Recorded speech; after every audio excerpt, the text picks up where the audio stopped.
Awuzu billahi minash shaitani rajim bismillahir rahmanir rahim. Ẹ káàsán kúrò lẹ kálẹ́ ṣàlàáfíà lẹ́wà. Gẹ́gẹ́ bí èmi ọ̀pọ̀ ìgbà tó ṣe wà lẹ́nu, thank you for subscribing.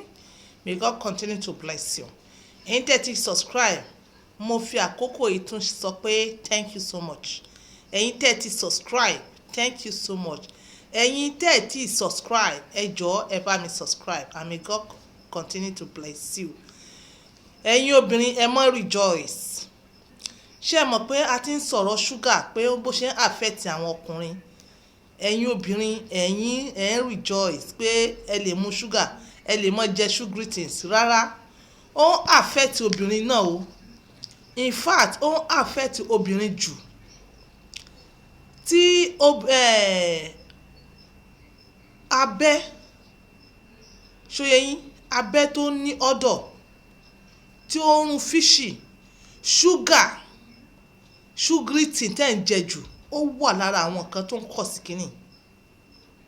Tí ṣúgà bá pọ̀ ṣóyẹ yín, ó máa ń lead sí yeast infection. Yeast infection yìí dẹ̀ ní tó bá papọ̀ mọ́ good bacteria tá à ń pè ní lactobacillus tó wà ní inú OBO, òun ló máa ń jẹ́ kí ibẹ̀ yẹn ní bad odor tó máa ń tàn sí fishy jù. Ṣé ẹ understand?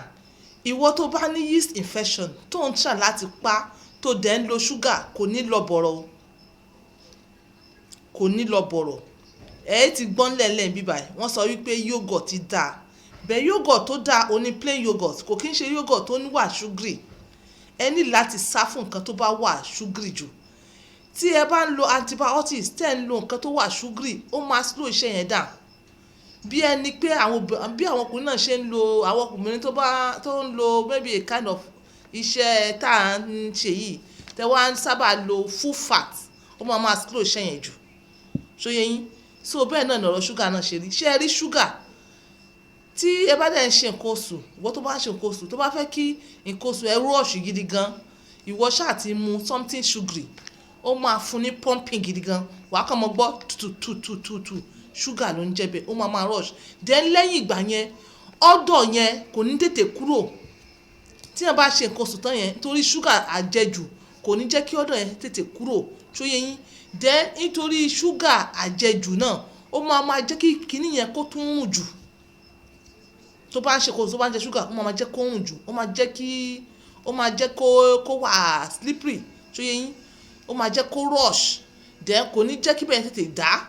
Ó máa jẹ́ kí òórùn bẹ́ẹ̀ tún máa pẹ́, ó máa prolong ẹ̀. So kó wá continue kó wá mọ jẹ ṣúgà, ó máa delay healing sí ẹ tó bá ní yeast infection tó ń try láti cope ẹ̀. So ẹ̀yin obìnrin náà tó ní pé abẹ́rẹ́ nu fishy, ẹ ní láti ṣe kíni láti cope ṣúgà, ẹ ní láti slow down lórí ṣúgà.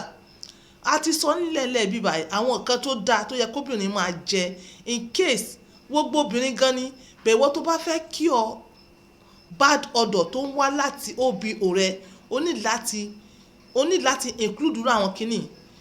Níjọ́ wo ti ṣe díẹ̀ mo sọ̀rọ̀ nípa cinnamon dáa, ó máa ń reduce òórùn tí ò yẹ kó wà ní abẹ́. So ẹ ní láti include ẹ̀ mọ́ inú oúnjẹ tẹ́ ń jẹ, bóyá kẹ́ ẹ fi máa ṣe bí jollof rice, kẹ́ ẹ máa fi ṣe stew. Yes, tẹ́ bá mu plain yogurt náà ẹ mix ẹ̀ pẹ̀lú cinnamon. Ìwọ tó bá experience ẹ ní láti máa ṣe kíní. Ká sọ wípé for instance twice a month. Ó ní kíní kan tá à ń pè ní peppermint tea. Peppermint tea yìí ó wà ní group of àwọn mint leaves ni. Òyìn ó tún strong. Tẹ́ bá lọ sí àwọn tó ń ta àwọn natural things yìí ẹ máa rí, ẹ bá sọ pé peppermint tea. Watermelon ó dáa, ó máa ń flush out toxics. Watermelon. Kí lórúkọ rẹ̀ náà? Pineapple. Àwọn èèyàn sọ wípé àwọn ò ní rí relationship tó wà nínú pé kí OBO máa run dáadáa pé kí àwọn àmọ́ jẹ watermelon. Ara ẹ̀ ní strawberry, ara ẹ̀ ní ẹ mú plain yogurt yìí ẹ fi jẹ strawberry, fruit strawberry yẹn ẹ máa fi jẹ ìwọ ẹ ní kò tí pé kẹ́ ẹ jẹ lẹ́ẹ̀kan kẹ́ panu pọ̀ mọ́.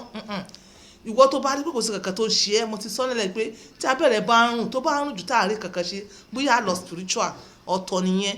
then eléyìí on a general note ẹ lè help ara yín.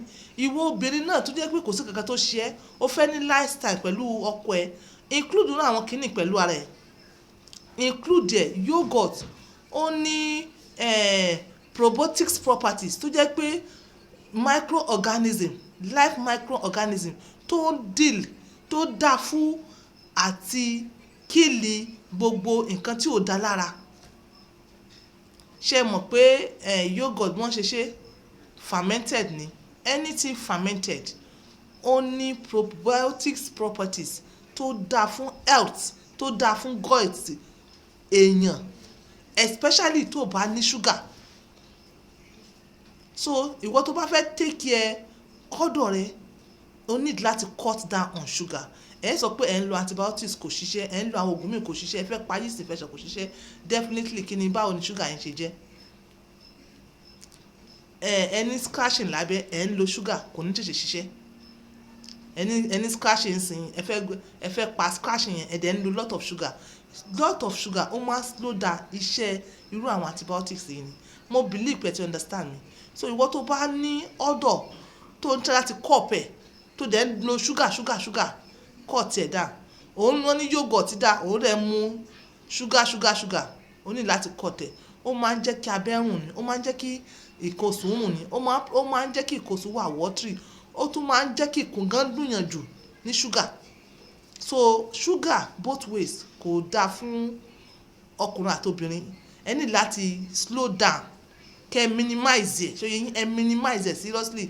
ìwọ tó bá ń jẹ jù at least wálẹ̀ dáadáa lórí ẹ̀ tó bá fẹ́ maintain pé kó mọ̀mọ́ ní kí obì rẹ̀ mọ̀mọ́ rùn. so I will stop here. This is on point by 2 using my words for others. Bye for now.